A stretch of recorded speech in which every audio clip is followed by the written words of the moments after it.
quisiera empezar preguntando, ¿qué entendemos nosotros por la palabra reforma? No quiero hablar de reforma protestante de salida, sino por reforma. La palabra reforma, ¿qué entienden ustedes por reforma? Volver a dar la forma. Volver a dar forma, o sea, de reforma, volver a dar forma. ¿Quién tiene otra definición además de esta?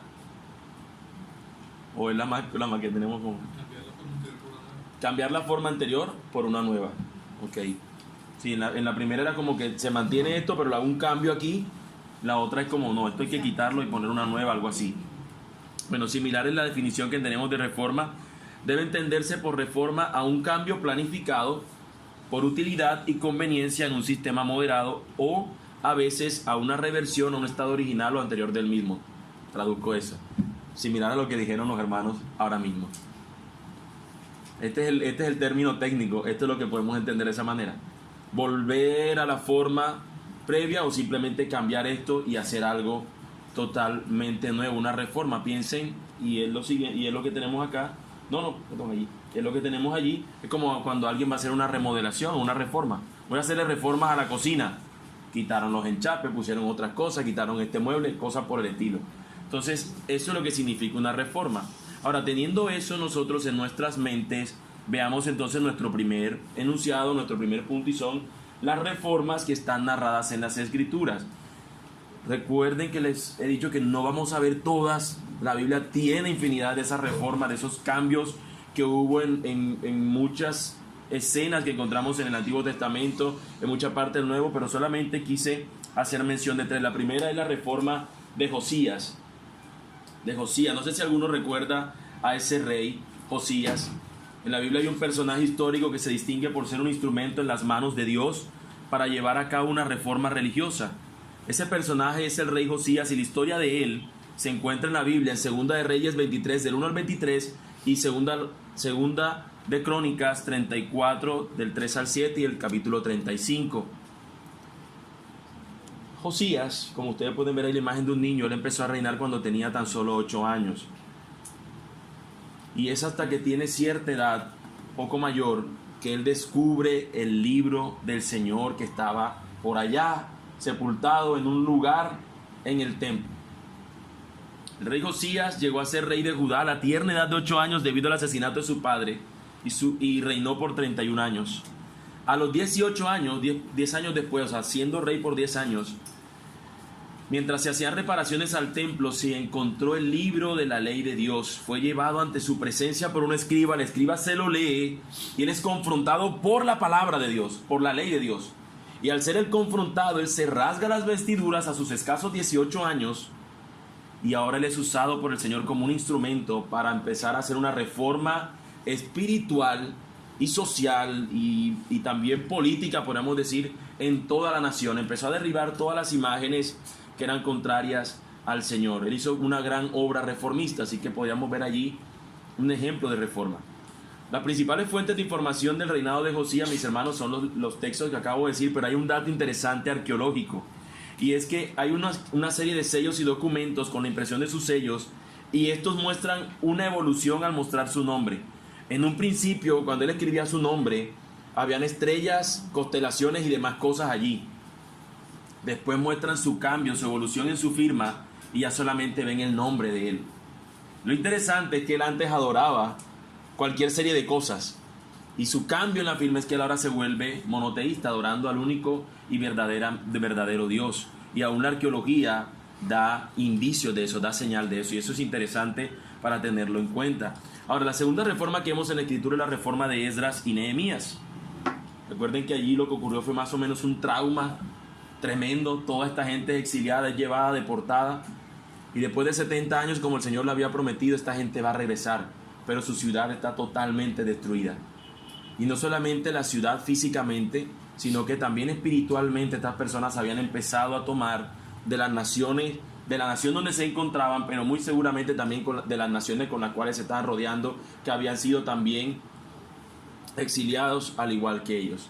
De modo que cuando ellos vuelven nuevamente, recuerden que ellos vuelven en 3 periodos, no vuelven de un solo vuelven los judíos nuevamente a su tierra, sino que vuelven en 3 periodos. Cuando ellos ya regresan, cuando están con Esdras, que es el sacerdote, él tiene nuevamente que leerle la ley de Dios y ellos entonces son cambiados.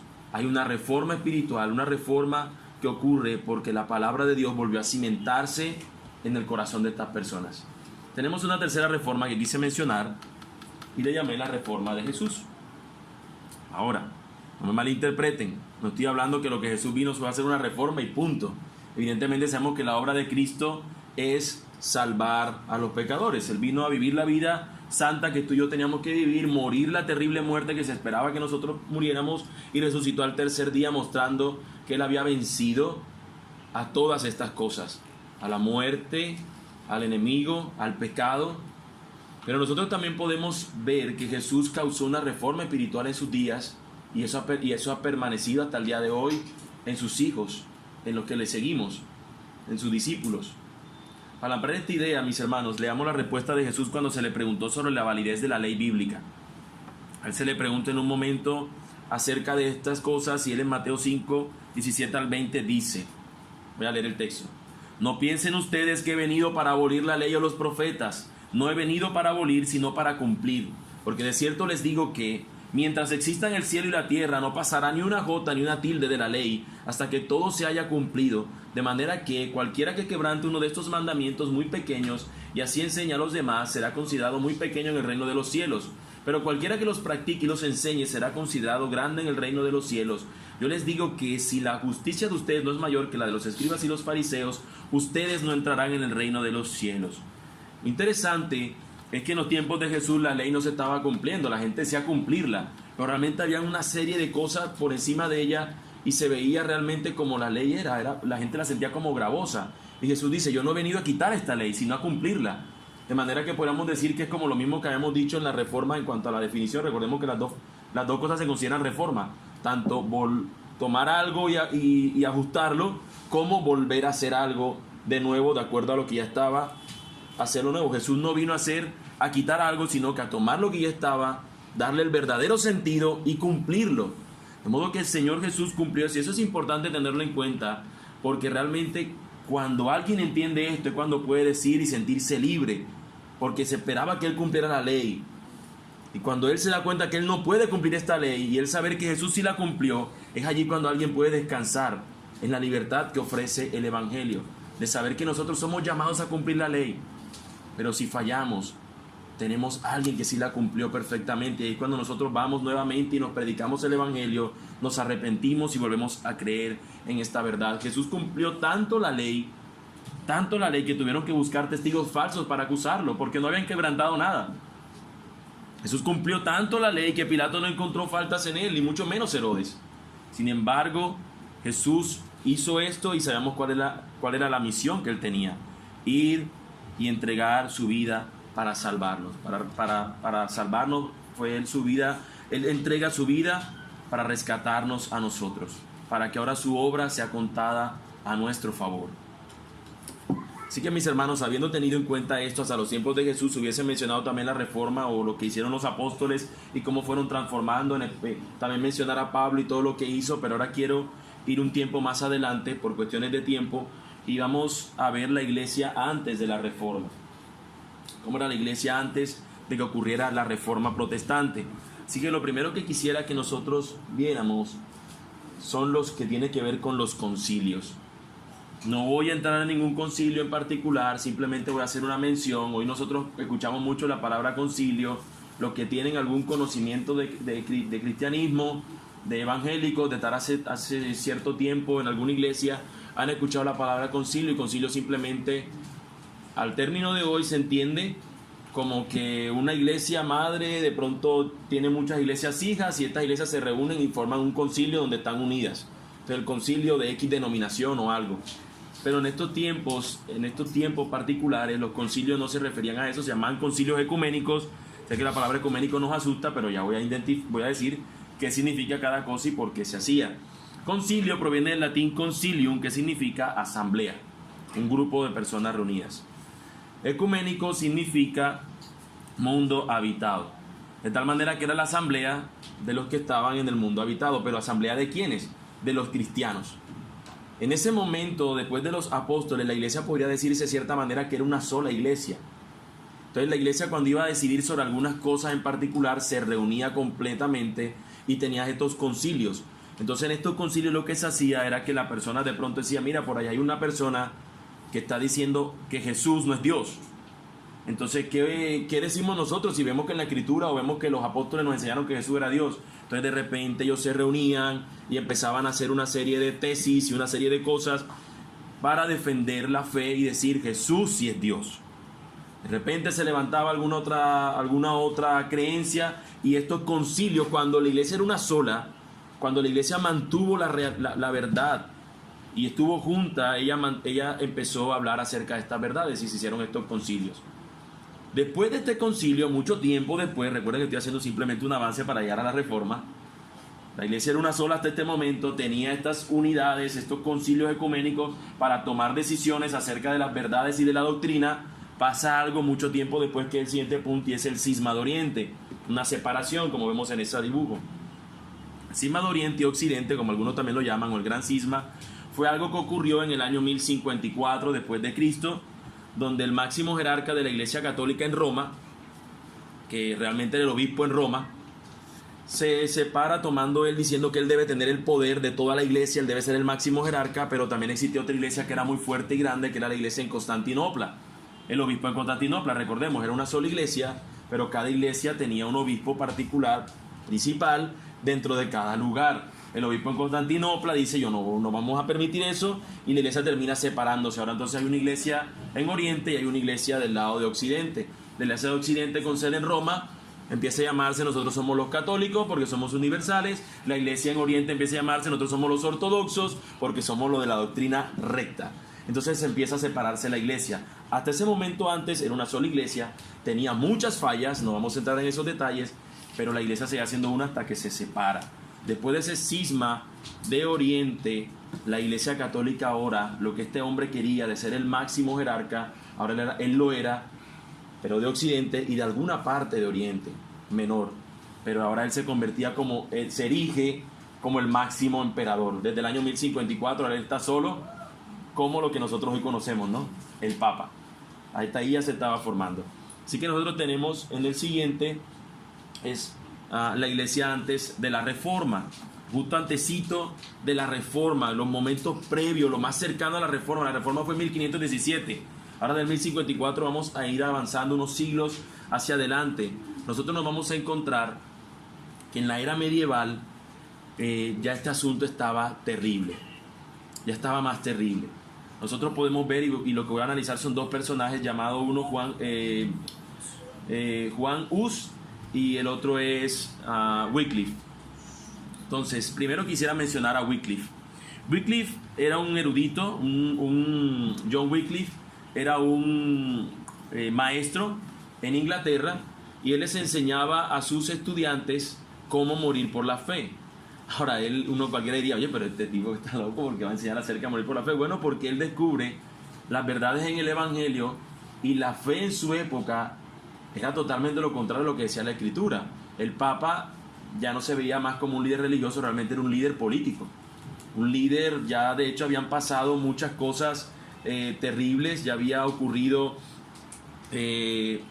luchas por el poder. El Papa tenía el poder para determinar quién era el rey en algún lugar.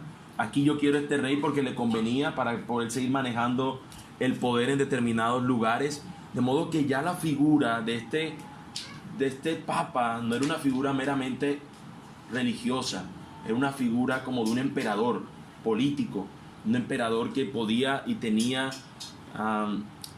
todas las cosas bajo su control, todo bajo su dominio. Y en ese momento este hombre, como John Wycliffe, empieza a estudiar la Escritura. Él y a sus estudiantes les llevó cerca de 10 meses copiar toda la Biblia. En esta época la Biblia solamente tenía acceso a algunos, y en un idioma que nadie hablaba, que era el idioma latín, no era un idioma que la gente hablara en el común. De modo que cuando alguien daba una misa, la daba en este idioma que nadie entendía. Solamente el sacerdote que se preparaba para estas cosas. Este hombre empieza a traducir la Escritura en un idioma vernáculo, en un idioma que pudiera entender la persona del común, y de esa manera él poder hacer evidente la verdad que estaba en las Escrituras. Las autoridades decían, si los encuentran alguno de estos estudiantes, tráiganlos a San Pablo y les daremos dinero. Pero realmente lo que significaba esto era que tráiganlos a la capilla de San Pablo y aquí los vamos a quemar. Allí los quemaban. Wycliffe predicaba contra la simonía. ¿Algunos saben qué es la simonía o a qué le suena simonía? A Simón el mago. La simonía se le llamó así. Simón el mago es ese personaje que está en Hechos, que quiso comprar el favor de Dios. Quiso comprar algo divino dándole un dinero. Yo quiero eso. La simonía, mis hermanos, es precisamente eso. Él predicaba contra las indulgencias, que era un dinero por salvar a las personas. Esa era otra cosa que estaba aquí en esta época. La gente, para salvarse, no era creyendo en Jesús, sino era pagando por su salvación. La simonía era que las personas daban un dinero para obtener un beneficio religioso, una posición o algo así determinado. Este Wycliffe, para sorpresa nuestra, no murió quemado, ni murió asesinado, ni nada. Murió de anciano, enfermo. El Señor tuvo esa misericordia con él, quiso que muriese de esa manera. Pero nosotros nos encontramos que en Praga había un hombre que se encuentra con los escritos de Wycliffe y se convierte al Señor por escuchar de él. Este hombre es Juan Hus. Juan Hus, mis hermanos, era un hombre que tuvo un gran temor del Señor. Y en su época, en la ciudad de Praga, el Papa, como no veía allí como que algo muy bueno que hacer en Praga, él hizo un veto donde impide que los sacramentos se celebren en Praga. No va a haber más sacramentos en Praga. El problema era que todas estas personas creían que para salvarse tenían que creer en los sacramentos o practicarlos. Ahora imagínense que de repente les digan, ya no va a haber más sacramentos, y tú sabes que te vas a ir al infierno, porque era lo que se les enseñaba. Entonces estas personas empiezan a decir, pero ¿cómo así? Entonces ¿ahora qué va a pasar con nosotros, todos los que vivimos en Praga? Entonces este hombre que era de ese lugar, él sabía que realmente los sacramentos no eran lo que necesitaban ellos para ser salvos. Él empieza a levantarse en contra de esto y empieza a enseñar a las personas acerca de estas verdades. La gente empieza a decir, mira, esto nos gusta más que esto. Esto suena a algo como más de gracia que esto. Y la gente empieza a levantarse en contra de la iglesia. Me adelanto, mis hermanos, mucho tiempo hacia adelante. Esta persona luego es llevada por un emperador y le dicen, mira, no te voy a pasar nada, pero yo quiero que tú te retractes. Apareció un emperador llamado Segismundo, y en ese momento particular, habían 3 papas reinando, 3 papas a la cabeza. Este emperador Segismundo entra y dice, esto tiene que acabarse. Entonces él destituye a esos 3 papas y nombra a uno solo. Este va a ser el papa para todos, ya. Pero había un segundo asunto que él tenía que solucionar, y era el asunto en Praga con Juan Hus. Así que invita a Juan Hus y le dice, mira, ven acá con nosotros, te voy a dar un salvoconducto, yo no te voy a hacer daño, ven acá con nosotros y explica tu situación. Pero lo que realmente quería él era que este se retractara. Pero este hombre le dice, ni por todo el dinero del mundo me voy a retractar de la verdad en el evangelio. A lo que este Segismundo, este emperador, no era Selimundo, no era Inmundo, Segismundo era su nombre. Este hombre dice, ¿yo por qué tengo que guardarle mi palabra a un hereje?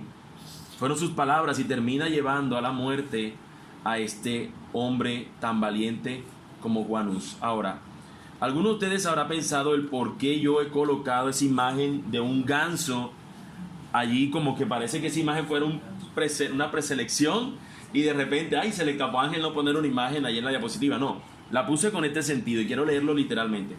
Dice, este hombre había escrito verdades del evangelio basadas en la escritura, y en un momento determinado lo llevan a él para llevarlo a la muerte. Cuando llegó al lugar donde sería llevado a la muerte, él se arrodilló y oró. Por última vez le preguntaron si se retractaría. Él dijo, Dios es mi testigo de que la evidencia en contra mí es falsa. Nunca he pensado o predicado sino con la intención de ganar hombres, que si es posible sean salvos de sus pecados. Basado en la verdad del evangelio he escrito, enseñado, predicado, y hoy con gusto muero. Así que él es sacado fuera. Y sus libros los ponen allí, un montón de libros los colocan allí, eran sus libros. A él lo ponen en la mitad de sus libros, y a sus libros le echan fuego. Evidentemente hicieron una hoguera, utilizando como combustible, como elemento de que se quemaran sus propios escritos. Antes de ser quemado, y es interesante lo del ganso, El nombre Hus significa ganso en checo, que era de donde era esta persona. Y él solía firmar sus cartas como el ganso. El Hus, si hacía una figura, la solía firmar como el ganso. Él antes de morir dijo estas palabras: ustedes pueden cocinar este ganso, pero después de mí, en 100 años, se levantará un cisne y a ese ustedes no podrán silenciar. Podrán quemarlo, podrán rostizarlo. Martín Lutero, posteriormente, cuando estaba a punto de empezar lo que comenzó él sin proponérselo, él dijo: Juan Hus profetizó acerca de mí cuando escribió desde la prisión. Creo que él dijo esto en su prisión antes de que lo llevaran a la muerte, que quizá ellos estaban rostizando un ganso, pero que en 100 años escucharían un cisne cantar al que no podrían silenciar. Y así es, si la voluntad de Dios lo permite, dijo Martín Lutero. Y así es como nosotros entonces encontramos nuestro tercer encabezado, nuestro tercer punto, y es, mis hermanos, la Reforma Protestante y su importancia. Siguiente, Carlos. Sí. Se cuenta, mis hermanos, se cuenta que hace unos años un grupo luterano alquiló la Catedral Católica en San Luis, Missouri, para una reunión. El sacerdote les saludó con este comentario: nos complace prestar la catedral, por favor no claven nada en las puertas esta vez. Bueno, lo que se rieron fue porque entendían más o menos la situación. Los demás no se preocupen, les voy a explicar. El 31 de octubre se celebra el Día de la Reforma, no Halloween. 31 de octubre de hace 502 años o 501 años, dependiendo de cuán tan precisos somos con la cifra, pero hace más de 500 años. El 31 de octubre de 1517, un monje alemán llamado Martín Lutero utilizó el Facebook de su época, la puerta de la capilla de Wittenberg en Alemania. Allí era donde toda la gente, cuando quería informar de algo, ahí ponía la cosa. Era como un mural, allí eran las puertas de una catedral. Así que este hombre lo que hizo fue que clavó 95 tesis para pronunciarse en contra de lo que hablamos ahorita brevemente, que eran las indulgencias. Las indulgencias, recordemos, un dinero que se pedía para que las personas fueran salvas. Entonces él escribe 95 tesis en contra de eso que decía la Iglesia Católica. Martín Lutero nació en el 1483, después de lo que se conoce en la historia como la cautividad babilónica del papado. Lo que les decía ahorita, era atroz lo que hacían estas personas, pero también después del gran cisma papal, que era cuando un papa, habían dos papas reinando, en un momento había hasta casi un tercero, que era lo que decía hace un instante. Él nace después de estas cosas. Había un emperador conocido como Bonifacio VIII, que se gritaba ante las demás personas: yo soy César, yo soy emperador. Esta persona se reporta que tenía en su corona papal 48 rubíes, 72 zafiros, 45 esmeraldas y 66 perlas grandes. Esta perla, el papa, fue el mismo papa que emitió la famosa bula papal Unam Sanctam, en la cual declara: es absolutamente necesario para la salvación que toda criatura humana esté sujeta al romano pontífice. Esto es importante, porque él no dijo que la gente para salvarse tenía que someterse a la verdad que está en la Escritura, sino a la verdad que quiera decir cualquier papa, él y el que siga después de él.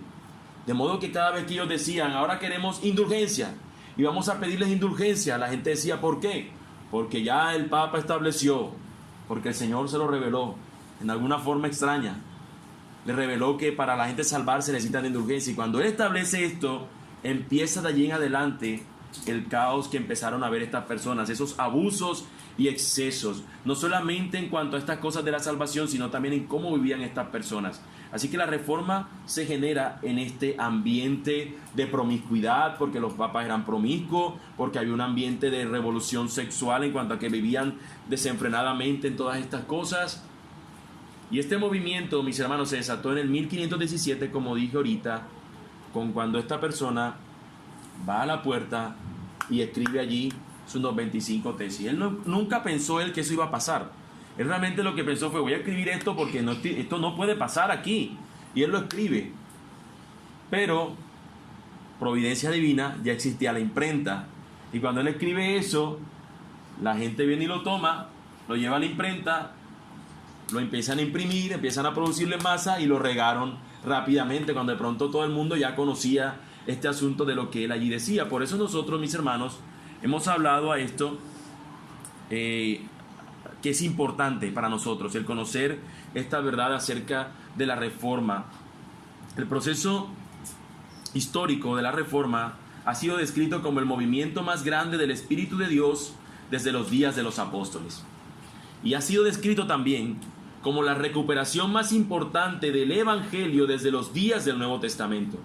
Eso, mis hermanos, y soy un convencido de eso, eso es lo más importante que hizo la Reforma. Recuperar el Evangelio y contestar la pregunta: ¿cómo es que un pecador queda justificado en la presencia de un Dios tan santo que no puedes aplacar su ira? ¿Cómo es que un pecador queda justificado ante la presencia de un Dios santo? ¿Cómo es que nosotros somos perdonados de nuestros pecados? ¿Por qué nosotros somos justificados? Por eso, mis hermanos, es que hemos llamado a esta enseñanza el Evangelio y nada más. En la Reforma protestante pasaron muchas cosas en la Reforma. Ella ocasionó una serie de cambios, transformó todo un continente. Pero todo empezó por conocer realmente qué necesita un hombre para ser hallado justo ante Dios. Todo comenzó por eso. Podríamos decir algún par de cosas que hizo la Reforma. Por ejemplo, tener la idea completa del acceso directo a Dios. Antes de la Reforma, para tú poder acercarte al Señor y saber que tus pecados eran perdonados, necesitabas a un cura, a un sacerdote. La Reforma protestante levanta una verdad y es el sacerdocio de todos los creyentes. Nosotros podemos acercarnos confiadamente ante el Señor y pedir ante Él directamente. No necesitamos un intermediario, ya el intermediario es Jesucristo. Y usted diría: eso todos lo sabemos. Sí, pero antes de la Reforma no era así. Por eso es la importancia. Muchas personas están celebrando hoy lo que se conoce como el Halloween, sin pensar, y no tienen idea del verdadero significado que nosotros pudiéramos estar celebrando hoy, un 31 de 1517, lo significativo que fue esto. Lutero nació en Alemania.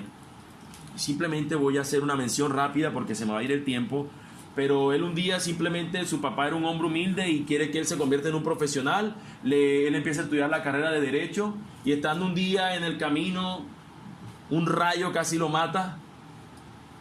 Una obra del Señor, evidentemente, y él lo que grita es: Santa Ana, sálvame, porque era lo que conocía. Y dice: si tú lo haces, yo te prometo servirte. Algo así estoy parafraseando. Y evidentemente, cuando él, ese miedo que tenía de la muerte y de saber que se enfrentaría a Dios, porque tenía más o menos esa creación, él inmediatamente corre a un monasterio agustino allí en Erfurt, Alemania. Y en este monasterio, esta persona empieza allí su proceso de ser un monje, convertirse en sacerdote y todas estas cosas. Pero ahí le empieza allí a darse cuenta de que él, por más que intente arrepentirse, él no va a lograr hacerlo. O sea, por más que él intente, hacer buenas obras, él jamás va a encontrarse justo ante Dios. Él intenta hacer una serie de cosas. Dicen que él dormía en los suelos del monasterio. Y los suelos de ese monasterio son duros, dicen los que han estado allí. Son hechos de piedra, fríos. Y esta persona dormía allí sin cobijas para mortificar la carne. Él hacía así: no, yo tengo que salvarme, y se metía ahí sin cobijas y sin nada para mortificar su carne. Y luego, por supuesto, otra cosa que él hacía era ayunar. Dicen que ayunaba tanto que la persona pensaba que se iba a morir por falta de alimento. Pero otra cosa que hacía también hasta el exceso era la confesión. Dicen que él había confesado entre 3 o 6 horas seguidas, confesando los pecados ante el sacerdote, y el hombre ahí escuchándolo, cansado, y terminaba hoy, y de pronto dice que cuando ya se iba: se me faltó uno. No, vete.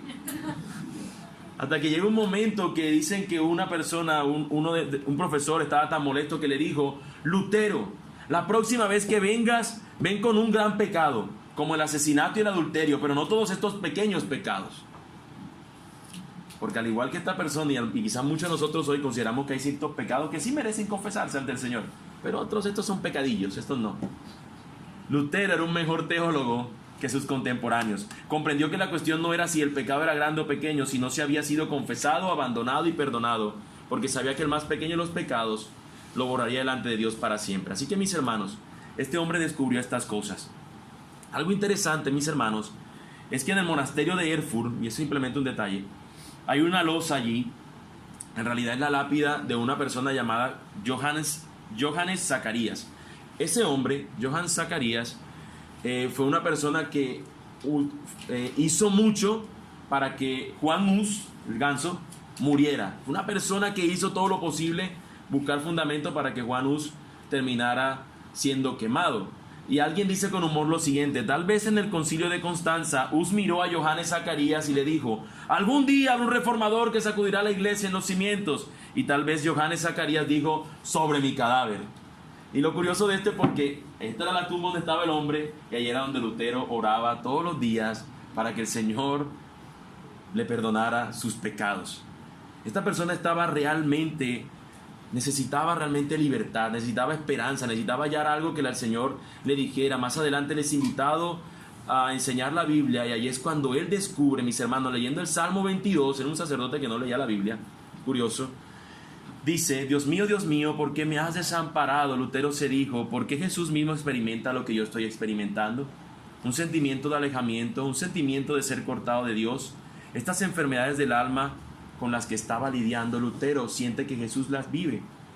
Pero cuando él llega a la carta a los Romanos y lee en el versículo 16 del capítulo 1: porque no me avergüenzo del Evangelio, pues es el poder de Dios para salvación de todo el que cree, del judío primeramente y también del griego, porque en el Evangelio la justicia de Dios se revela por fe y para fe, como está escrito: mas el justo por la fe vivirá. Fue ese texto, mis hermanos, el que le cambió a él la historia por completo.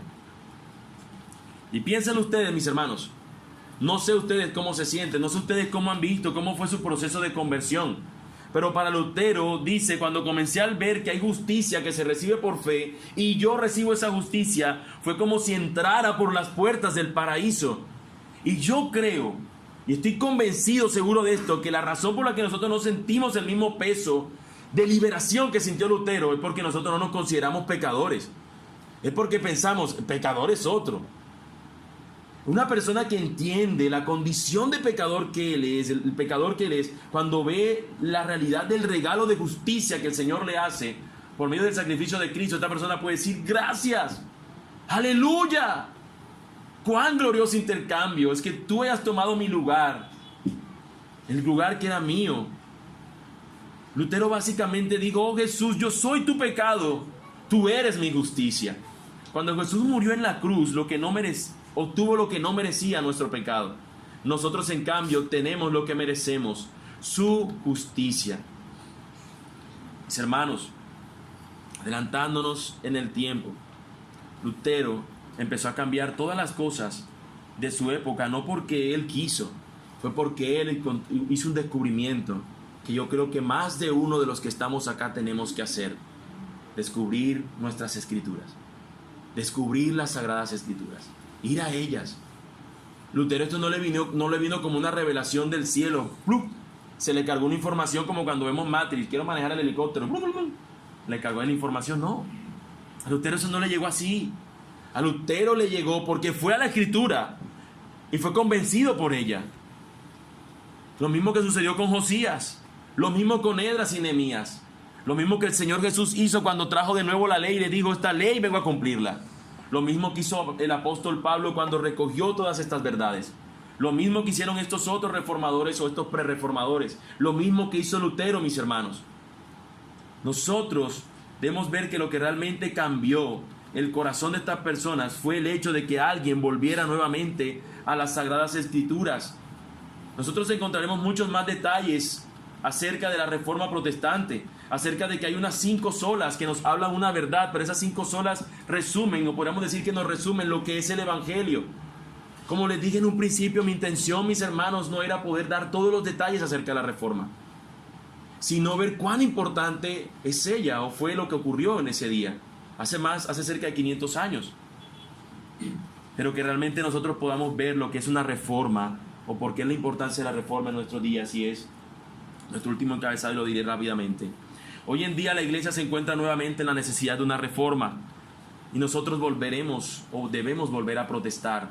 En Latinoamérica vivimos tiempos en los que el Evangelio de Jesucristo está siendo diluido, comprometido, vendido y negociado. Esto sucede porque se ha desplazado la palabra de Dios y el Evangelio ha quedado en un segundo plano, para dar ahora paso a nuevas doctrinas y prácticas llamativas, pero que son antibíblicas.